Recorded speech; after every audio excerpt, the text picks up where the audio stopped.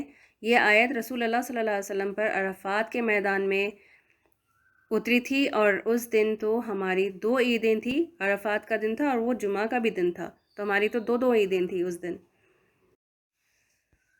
پھر ترمذی کی ایک روایت ہے جس میں رسول اللہ صلی اللہ علیہ وسلم نے فرمایا، حجۃ الوداع کے موقع پر جو خطبہ دیا تھا اس میں آپ صلی اللہ علیہ وسلم نے صحابہ سے پوچھا یہ کون سا دن ہے؟ لوگوں نے جواب دیا یہ حج اکبر کا دن ہے، یعنی عرفات کا دن۔